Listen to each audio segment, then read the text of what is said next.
foot off the gas, and they did it. MHRLK keeping their cool, performing 2 base defenses in a row, and here they are in game number 2's drafting phase, 1 game away from knocking Tiger Wong Esports out of the tournament. You know what's really funny as well? We are going to be pranking you guys. We are not taking a break. We're going into game 2's draft, You can't take baby. a break after a game like you game know, 1.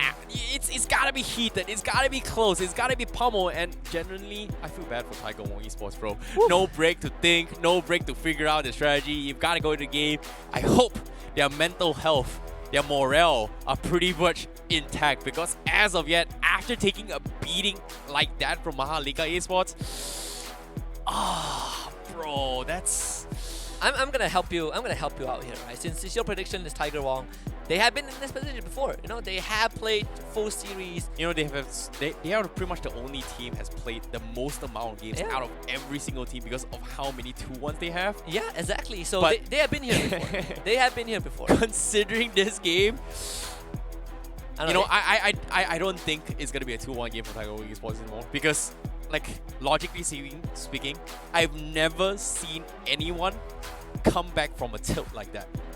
We'll find out. I mean, like, I've never seen anyone come back from a tilt after 1 game. I have seen that example before. Okay, if you're talking about a professional grand finals game where a best of 5 series, you're ahead for 2-0. Not gonna mention which game. You roughly know what it is. Yeah. I'll give you the team names. Fnatic, right? You're ahead 2-0, lost 2 games in a row. Game 5, oh no, almost lose the first half. Second half, make a comeback. Yeah, you need to have like a long period to actually bounce back. But this is where I just lost 1 game. It's rare to see people bounce back after taking a huge lead like this. And even though I'm hoping, and I mean I'm hoping Tiger Wong Esports comes back with this win, but it's really hard after that kind of game. Yeah, I mean, 15 minutes lead, completely overcame by MHRLK. 1 team fight. But we did see, you know, a difference, a shift in that bench. Tiger Wong Esports, this time they take out the farmers. Not gonna give Daiso another chance to run this hero, which when we get to the late game was a big menace. I would say for Tiger Wong, they had a great game 1. They just were not able to close it out. Maybe to them the problem was the farmers. I definitely agree as well. There is a little bit of interface where Faramis has problems for other heroes to target Faramis in terms of marking heroes, right? So I guess that's the reason why they don't really want to deal with it as well. And if you considering that Tiger Wong Esports, they had multiple instances where they have a melee composition. When they grouped up, they tried to disengage. The Shadow Stampede was able to pull them back, and it's not exactly easy to actually dodge that, you know. If you're right in the face, Faramis is just going to time it accordingly. And that was one of the biggest disruption that Tiger Wong Esports was facing in a 5v5. Individual fights, Tiger Wong Esports, they're okay. But as soon as when the fights start to shape into a 5v5 where they're all grouped up, that is where MHLK was able to excel, and that's a big problem for them. But now, it was this bans here. Final ban coming in from Tiger Wong Esports. Do they ban the R-Lot and secure the Fredrin again? I think in this case, banning the R-Lot isn't too bad of a choice for Tiger Wong, right? Because they are on that red side again. So no side swaps for both teams. Tiger Wong more comfortable having being the team that responds to MHRLK. And the opening in game 1 was also something that we don't see often, right? They instantly pick both the Melissa and the Farsa in game 1. But like you call it out, the R-Lot gets banned. It is going to be the case. But I generally feel bad for Tiger Wong Esports because based on game 1's draft, the integration here was that they actually banned the Yves instead of Faramis. Oh, yes. And if that game, let's say their final pick was a mage, right? Let's say they didn't pick the Farsa. Yves would have been a big contribution to deal with the Cloud Altar instead of the Farsa. But if you go for that composition, you're not necessarily going to get the early lead that we kind of saw being played by Rins coming from Tiger Wong Esports. So I guess, and I just guess, that now maybe with the Yves up and open as well, MHLK Esports might consider taking it. Maybe even first picking the Fredrin to deny it from Google. But so far, I think they're pulling something new. The 1-1, even though it was not bad in game 1, it wasn't necessarily picked as well. This time, they're going to open things up with a 1-1. Yeah, and it's a hero that you said that has received some of that nerf. Very, very now huge you nerf have too. to go for the boots. Yeah. We'll see what MHRLK has in store, because I genuinely have always been wanting to see 1-1. We don't get to see her often because she was perma-banned, and now you get to kind of see her in a better spot, I guess. It's broken considering that last time, the 1-1's movement speed was pretty much a multiplier of your like a big huge movement speed boost, Yeah. rather than the total movement speed percentage plus 100%, right? Yeah. But recently we had a little bit of a talk. I think shout out to Hororo-chan, who was making a content about this as well. That if you don't go for shoes, you're not gonna get that additional 100% increase of movement speed buff. And even if you go for the 100% movement speed buff with shoes, based on the calculation in the game itself, it doesn't translate to a full 100%. It was pretty much like 90-ish% rather than the full 100%. So without those shoes, you're not going to be able to that crazy crossbow tanks that gives you that mobility to catch up with players. And with the reduced range on it, I'm genuinely worried for MHRLK Esports now. And they're going to grab the Farsa and the Lancelot at the same time. I guess, you do give Tiger Wong Esports some targets to go with the Kaja, but here we go, the Phobius. One of the most direct answers to a 1-1. We've seen this before, honestly, in the Open Finals, but that was a game where Phobius was not able to do too much. Surprisingly, see if this time it's going to be different.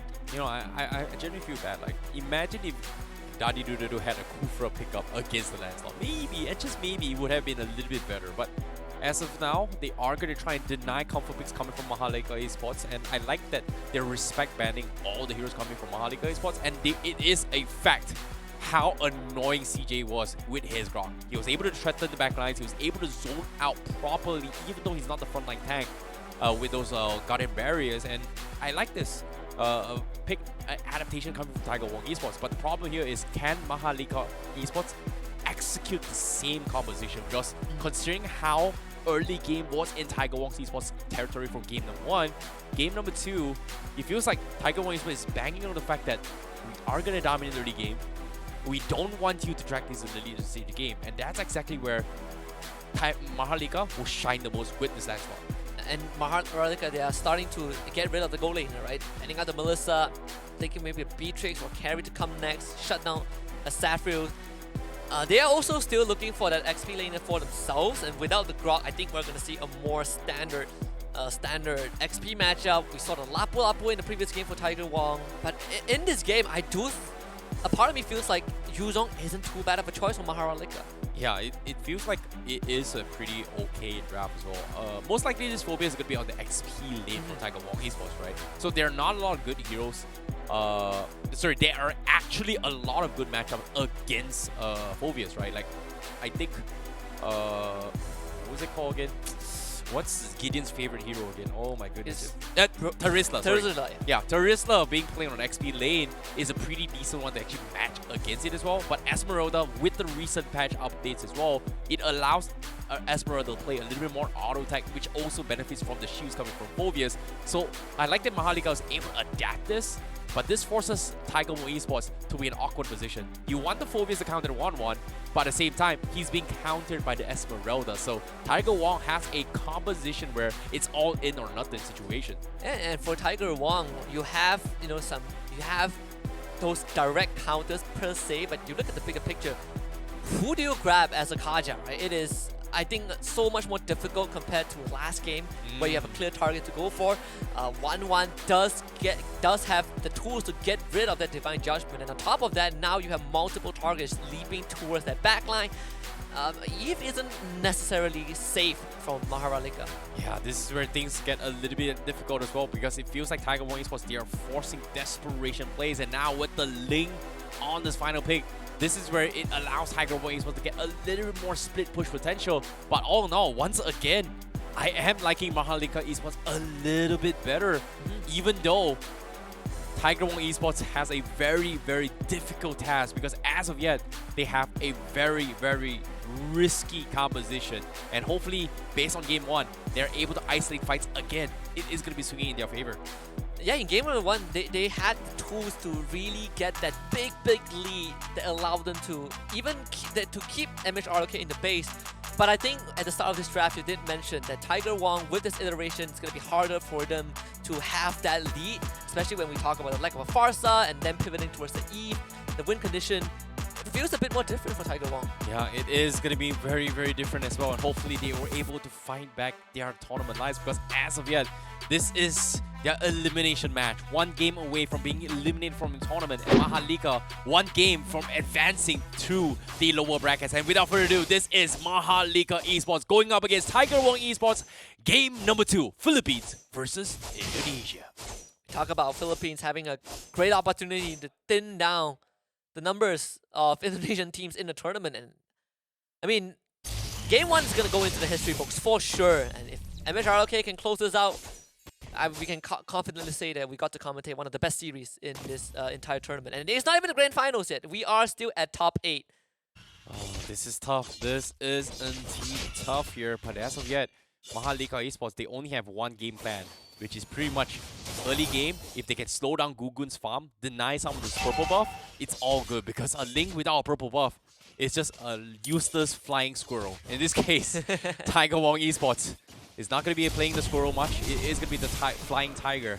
In this case, it is going to be grounded later soon. But in this case, MHRLK already in position to try and protect the gold lane. And so far, we don't see a lot of engagements as well. But bottom side, we do see a couple skirmishes. But Gugun, he might be actually losing his jungle objectives as Kelvin is looking to threaten this. Oh, Gugun. Barely surviving that. Kelvin just putting immense pressure. And this is a game where we also kind of see that lane swap, right? Both the gold laners are on the top side as well. So both MHRLK and Tiger Wong making that necessary adjustment. And those early rotations so far, not really putting too much pressure on the gold laners. And I guess if you're Saffron and you're running the sprint, you're not too worried about this CY11 in the early stage. Saffron's going to have a very comfortable laning phase. It's all about those wombo combos. If Saffron is able to pop off the back lines, and that's exactly these, right? Blazing duel against CY and Daiso is going to be the winning factor. In this case, MHRLK already in position to start things off with this turtle, and Tiger Wong not in position as well. They're waiting over the purple buff for the Link to come in. Gugun needs to join the fight, but they are going to burn you down.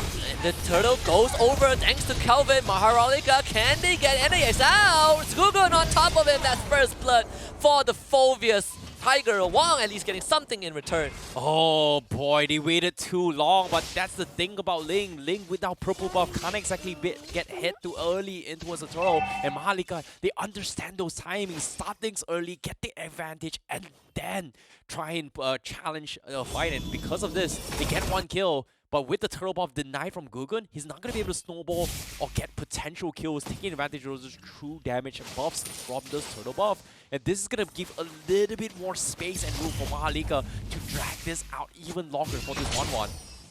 All things considered, Tiger Wong Esports does have a composition which, despite having different win conditions, they do have amazing AoE control. Real-world manipulation, you have Blazing Duet, you have the Ling Ultimate. Oh, Gugun wants to go for the purple buff. Actually, I think found it. Use the Tempest of Blade, trying to find a way out. The better airstrike clips it on the edge. Doesn't matter if he gets the purple buff, he still goes down. Oh, greedy plays coming from him. You can see the desperation coming in for him to make a play. And with this being said, MHRLK was able to capitalize on this.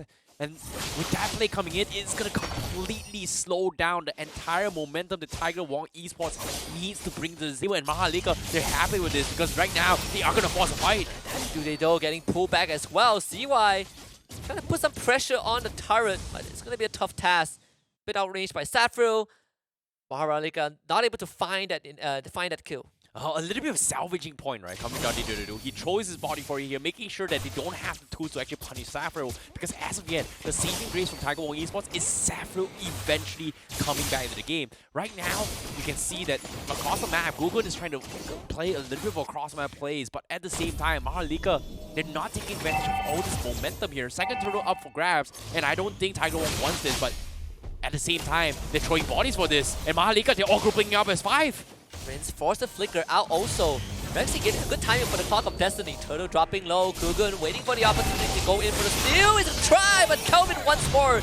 Good on the retribution.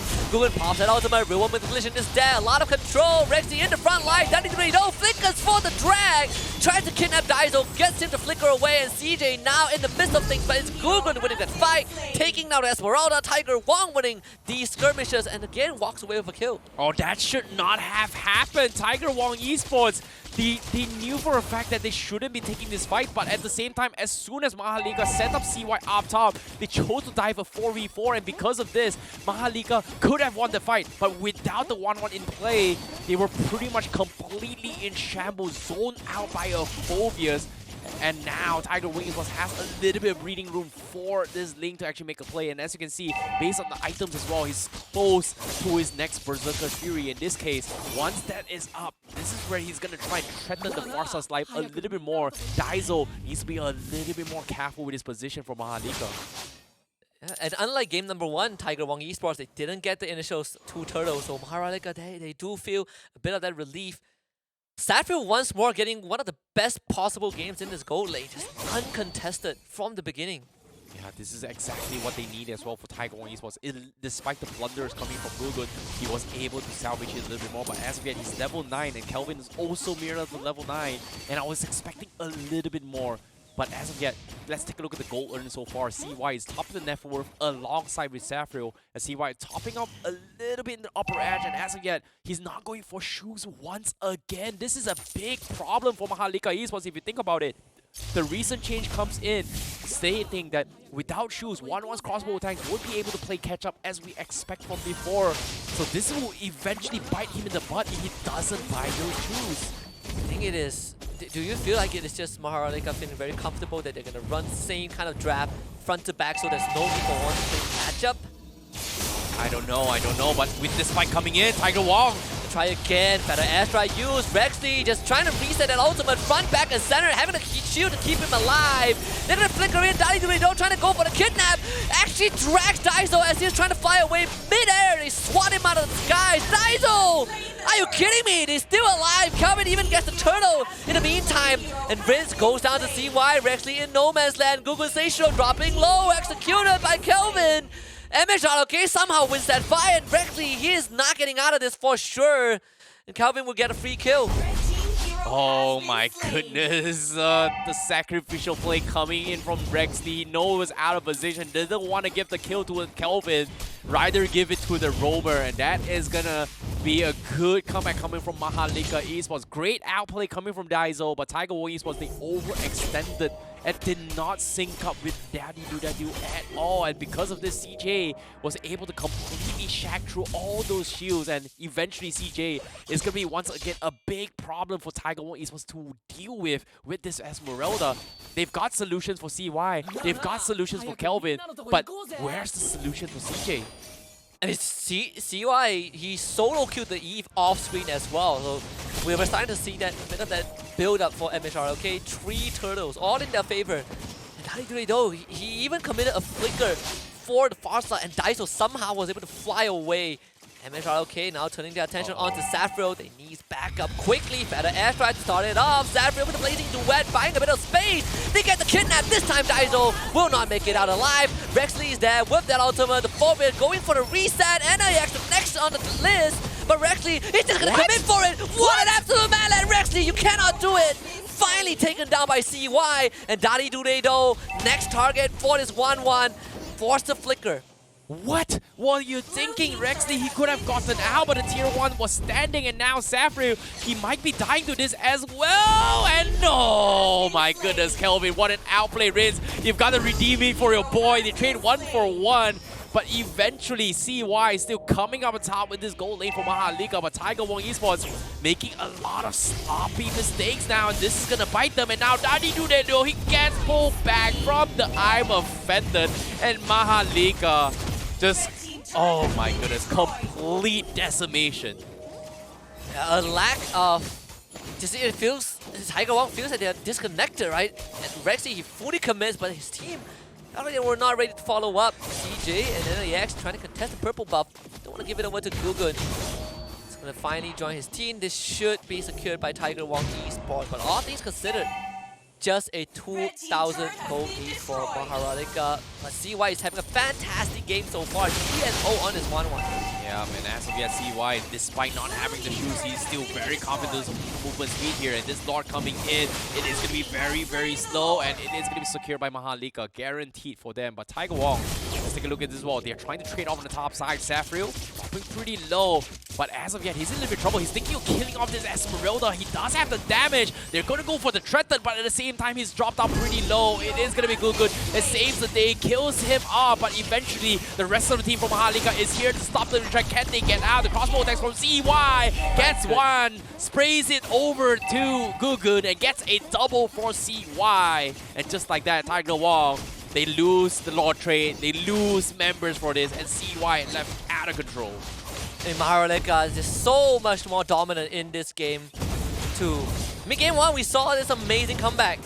You can only imagine how much scarier they would be if they're in the lead. But Tiger Wong, it feels like they're running out of time. Yep, CY now level 14, and compared to Safrio's only level 12, he's got 9.6k net worth gold ahead of Safrio by at least 2k gold, and this is going to be a problem. I was talking about he doesn't have movement speed, but as long as Tiger Wong is right in your face, who needs movement speed when I'm getting free auto attacks across bodies after bodies? And because of this, MHRLK, they're going to get completely swamped in, and Tiger Wong, it is going to be full defense for them. Only the top tier 2 left alive. MHRLK slowly whittling down the base of Tiger Wong Esports. This time the choco is so much tighter compared to game 1, and I don't think Tiger Wong Esports have the tools to get a full 5v5. Kelvin is just playing absolute disrespect in front of Tiger Wong Esports. Trying to buy time for Gugun, who's cutting the waves, getting resources in MHRLK's jungle. But I don't think he can do it on his own. The rest of Tiger Wong needs to be able to find space. Well, it's tough. Gugun now forced to play cross-map plays, and he is going to trade a couple objectives, but tier 1s doesn't really matter at this stage of the game. MHRLK, however, they need to secure those slots here, and as of yet, getting a kill on Link is going to completely pull pressure here. But let's take a look at the damage output as well. Esmeralda, 37,000, already almost full slotted as well. Looking for the dominant size, but the blaze comes in. Dadi-do-da-do! Gets completely shredded. Oh my goodness. MHRLK, just complete decimation as of yet. Yeah, almost 6,000 goal advantage. Yeah, Lord coming in 40 seconds. And Tiger Wong can't even move out at base this time. Yeah, it's crazy how things are happening here. But considering how Tiger Wong is getting a little bit difficult to actually force a fight, they've got the Phobias. The idea is great. But so far, CY left completely untouched at all. It is going to be a big, big problem. But as we had, look at Gugun. He's from the back lines. He's thinking about going for Daiso, but he's going to get scouted out by Inayex. So very, very unlucky. Should be able to get the level 15 off of that wave. But MHRLK got so much control. Or has just spawned. They're going to go straight for it. Tiger Wong might feel compelled to take a fight there. It's crazy. With no purple buff up on Gugun, this is going to be a very risky one as well. He doesn't have the energy. CY already starting things off with the Lord, but Tiger Wong, they have to make the play. I don't think they can. They just don't have the damage, and it is going to be Lord secured for MHRLK just like that. Gugun, nowhere to be found as well as they go for cross-map plays. Bottom tier 2, getting threatened a little bit, but CJ is there to defend against this. The Lord's going to start pushing in that top side as well. MHRLK synchronizing the wave just in time, so they will have all 3 lanes crashing in, and Tiger Wong, just the threat of this Ruby around the map makes it so much harder for them to try and push out a single wave. And MHRLK, they're just gonna stick together, try to take control of the Tiger Wong jungle. They force Dadi-do away. This bottom side is gone. Oh my goodness, Gugun getting completely threatened by CJ. Wow, this is actually happening here. You hate to see moments like this. And with the Lord pushing on the top side, this might be it. MHRLK, they're going to try and get the 2-0. And Tiger Wong, they have to throw bodies to defend against this. But the question is, can they pull the miracle comeback? But like I said as well, after game 1's loss, it is going to be very, very difficult to do so. This might be the final stand. There we go. Gonna be fed an airstrike onto Rexy, forcing him to flicker away. Able to bring Kelvin down low. River manipulation even used by Rinz just to zone out the members of MHRLK. But CJ, he is just having the time of his life. NIX also right in their face. CY straight forward. They're able to get the drag back with the I'm offended, and MHRLK completely destroying Tiger Wong Esports. Safrio playing a bit of that magic trick, keeping that base alive, but MHRLK have broken the entire base open. Oh, it's tough. CY now going to be in jeopardy. Could play this as well. Gugun also going to be backing off. He's sticking right to the back lines. Unfortunately, Gugun is trying his best to do so. But now, with Gugun forced to go back into the base, once again, MHRLK trying to extend the lead. But with this greedy play, it feels like it's going to be a little bit risky because as of yet, the biggest threat from the side Tiger WONG Esports is going to be Safrio. And you can see with one blazing duet coming in, everyone on the backlines from MHRLK just cannot out-sustain the burst coming in. But based on this goal earn as well, CY topping charts alongside with Kelvin, Safrio and Gugun barely hanging on. But based on the itemizations real quick as well, you can see that most of the tanks are starting to scale to actually adapt to both CY's damage output and Kelvin. And CJ is still the biggest threat from the side of MHRLK. Absolutely. This Esports has been completely untouched. And there's no way for Tiger WONG to control him. We know game 1 we looked at Safrio, him being the most important member of the team, and now he has to do it again. All the weight is on his shoulders. Less than 30 seconds until the next Lord spawn. CJ already spotted where Gugun is, and that's why you see MHRLK walking forward on that bot site, making sure that they get control of that Lord pit. Interesting. I was expecting CJ to actually go for the full ice queen one. He showed his hands as well. He was almost already going for it, but it seems like he sold it to actually swap out for an immortality. So they are going to be expecting a potential late game from MHRLK. I was expecting that once he gets to the ice queen one, Tiger WONG's esports mobility is going to help CY do his thing, but Safrio, he's going to get caught out and he's going to die! He just walks right into the brush! Cannot make these kind of mistakes, not at this stage of the game. MHRLK, they're gonna get the free Lord. You hate to see moments like this in MHRLK. They find the biggest pick and they get the Lord. Tiger WONG, they're sending Gugun to threaten the top side with the tier 2 still standing. It's gonna be hard. Safrio now, 20 seconds on the sidelines. Tiger WONG, they've got to go full defense. Kelvin doing a job to zone off the heat as of yet, and it's gonna be hard. Venom Aspect already being expended. Just gonna instantly get disintegrated and see why. Oh, he has done enough, more than enough. Daddy Tornado revives. Gets the drag onto Kelvin. Gugun is back. Do they have enough damage to push back MHRLK? MHRLK goes straight for the crystal with a 2-0 sweep. And just sigh of relief, and that's player number 6 of the team as well, and that maybe is the boost that MHRLK has, but this 2-0 is going to go down in history as one of the best series, the Snapdragon Pro Series, knocking out Tiger WONG Esports in this lower bracket run. Oh boy, MHRLK, what a journey as well. It's time to go to sleep. As you can see, Tiger WONG Esports will be eliminated for now, but with the celebrations coming in from MHRLK Esports, GG. Well played, because